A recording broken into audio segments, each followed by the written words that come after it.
Welcome back. You're still tuned into Ekse and we're coming to you live from our observatory studios. We call this part of the show In My Hood, and what's happening in our hood this weekend is the Cape Town Cycle Tour.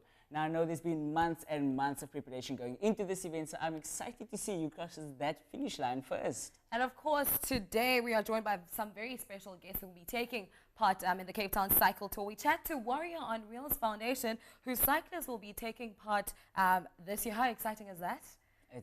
That is it's a game changer. Can you guys please give us a brief history about the organization?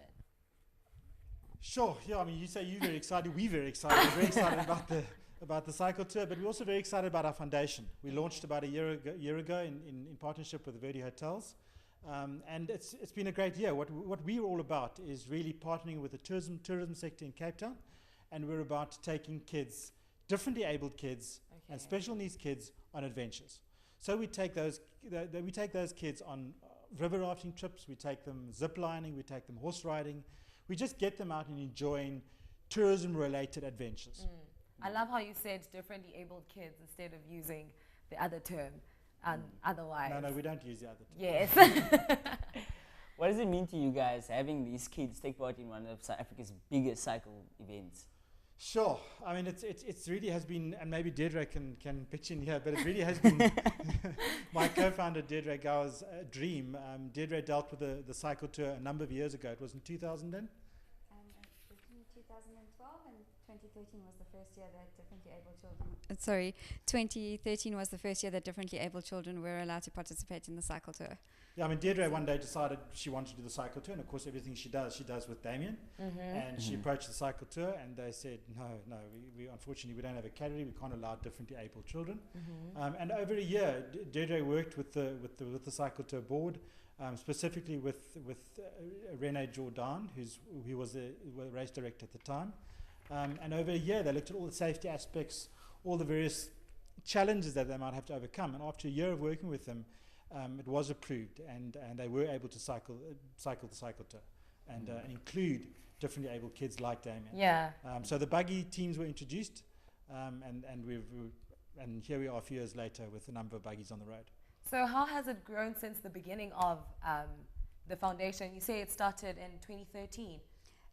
Warrior on Wheels launched in December 2015. Okay. We started our first adventure in February last year. We took 3 children ziplining, and it's grown to, we started at the beginning of this year with 27 children and their families going on a boat cruise to Seal Island. So in a short space of time, we've grown very quickly, and we're getting more interest and more families joining our team. I absolutely, truly appreciate that. And I mean, it's grown so much, meaning that there is interest out there. Yes. How do you go in terms of your preparation, getting ready for this huge event? Because I know some cyclists, they'll train like a year in advance. So what do you guys do to prepare yourselves for this? Yeah, I mean, there's a lot of preparation and planning to go into actually having the buggies made, manufactured, designed, put together, ready for the kids size for them, etc. So there's a lot of preparation there. But there's also a lot of preparation for the riders. It's not a case of the rider is just riding for himself and there's nobody behind him. Now the rider's got a kid behind him. He's got to make sure that kid gets looked after, that he's comfortable. Maybe Deirdre can just tell us a little bit more about that process. Along the route on race day as well, most of the cyclists, their times are greatly lengthened from what they're used to cycling without a buggy behind them. You've got to stop to make sure that children have enough to eat and drink along the way, that they're still sitting comfortably, because it's not a child that can reposition themselves if they're uncomfortable. Make sure that they're not getting sunburned, that the wind is not causing a problem for them. So there's a lot for the cyclists to take into consideration, and get to know the children, that how they communicate and understand what their needs are in the race. So yes, it's a big thing for them, and we salute the riders who are doing this for our children. Definitely, ma'am. So please let us know how you feel about not so little Damien, who's going to be returning for the 4th time, I believe. His 5th time. His 5th time. Oh, wow. Yes. He participated in the first one in 2013 and 2014. I did those first 2 with him myself, and now I'm not strong enough anymore. And for the last 2, he's had a superhuman cyclist who's been his partner, Wolf Stinners.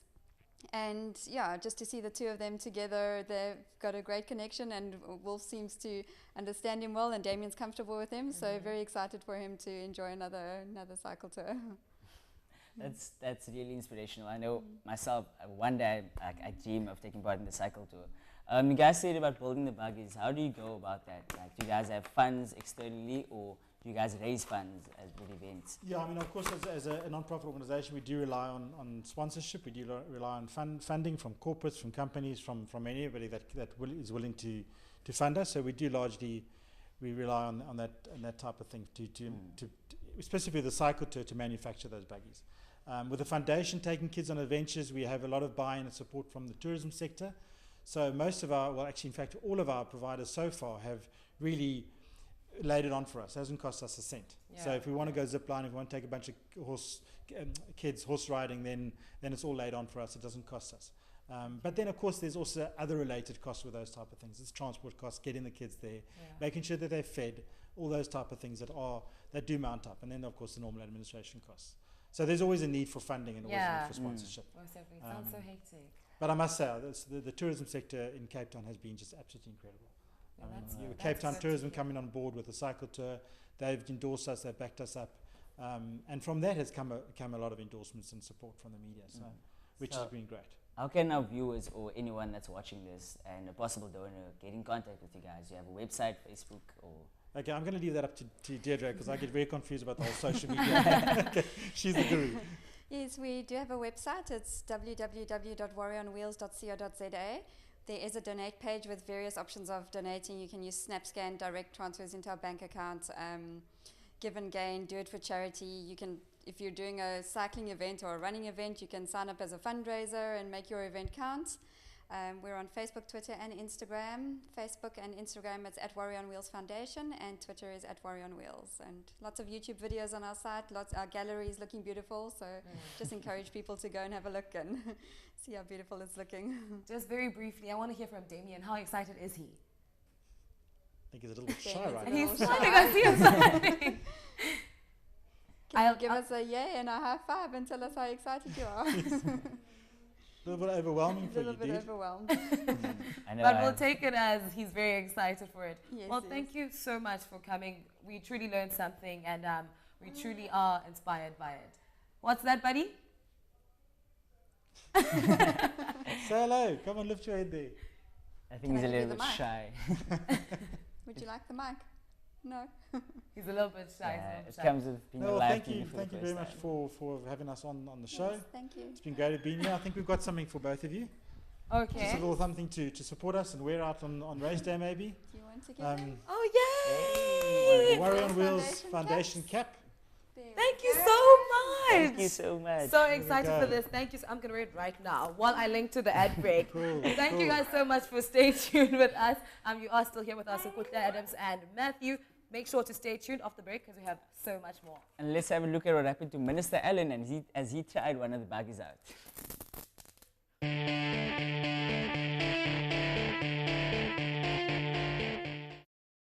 Well, this is Warrior on Wheels, and really what it is, it's about the cycle tour coming up. It's a major event, and I think what's happening here is really inclusive cycling for a major event where kids like you see this young guy behind me, he is going to have this great opportunity to travel around the peninsula with somebody working pretty hard in front of him and a team really trying to make a huge experience and give him a massive opportunity. And I think that's really great of the event itself, to be open to this kind of inclusive operation.